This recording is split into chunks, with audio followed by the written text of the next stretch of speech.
boys and girls. So we're back with Winn, Dixie, chapter 14.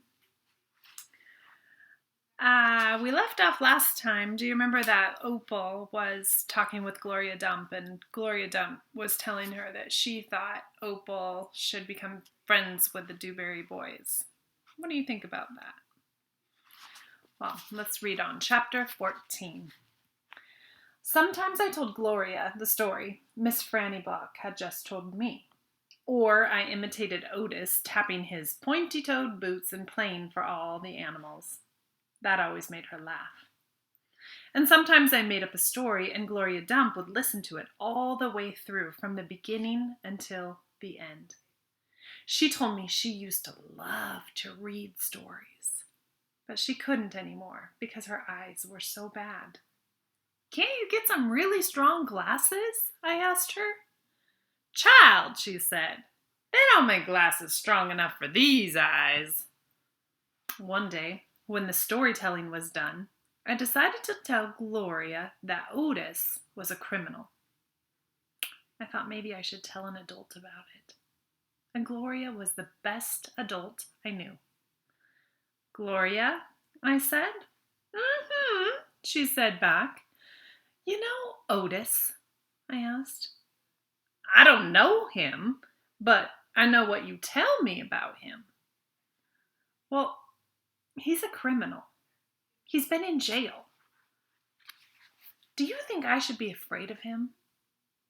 "What for?" "I don't know, for doing bad things, I guess, for being in jail."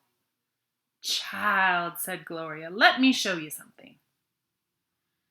She got up out of her chair, real slow, took hold of my arm. "Let's the two of us walk all the way back to the back of this yard." "Okay," I said. We walked, and Winn-Dixie followed right behind us. It was a huge yard. I had never seen all the way back into it. When we got to the big old tree, we stopped. "Look at this tree," Gloria said. I looked up. There were bottles hanging from just about every branch.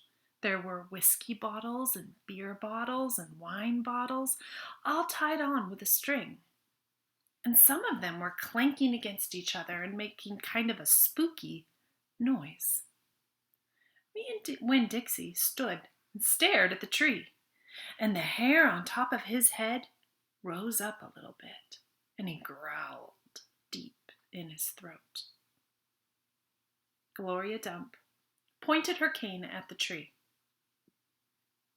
"What do you think about this tree?" I said, "I don't know. What are all those bottles on it?" "To keep the ghosts away," Gloria said. "What ghosts?" "The ghosts of all the things that I done wrong." I looked at all the bottles on the tree. "You did that many things wrong?" I asked her. "Mm-hmm," said Gloria. "More than that." "But you're the nicest person I know," I told her. "Don't mean I haven't done bad things," she said. "There's whiskey bottles on there," I told her, "and beer bottles." "Child," said Gloria Dump, "I know that. I'm the one that put them there. I'm the one who drank what was in them." "My mama drank," I whispered. "I know it," Gloria Dump said. "The preacher says that sometimes she couldn't stop drinking." Said Gloria again. "That's the way it is for some folks. We get started and we just can't stop." "Are you one of those people?" "Yes, I am. But these days, I don't drink nothing stronger than coffee." "Did the whiskey and the beer and the wine, did they make you do bad things that are ghosts now?" "Some of them," said Gloria Dump. "Some of them I would have done anyway, with alcohol or without it, before I learned." "Learned what?" "Learned what is the most important thing." "What is that?" I asked her. "It's different for everyone," she said. "You have to find out on your own." But in the meantime, you got to remember you can't always judge people by the things that they've done. You got to judge them by what they're doing now. You judge Otis by the pretty music he plays and how kind he is to those animals. Because all you know about him is right now. All right?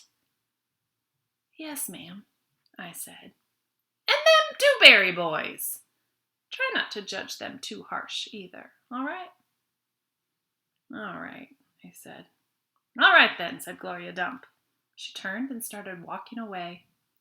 Winn Dixie nudged me with his wet nose and wagged his tail. And when he saw I wasn't going, he trotted after Gloria. I stayed there where I was and studied that tree. I wondered if my mama, wherever she was, had a tree full of bottles. And I wonder if I was a ghost to her, the same way she was a ghost sometimes seemed like to me. I'm going to stop there. We'll start chapter 15 next time.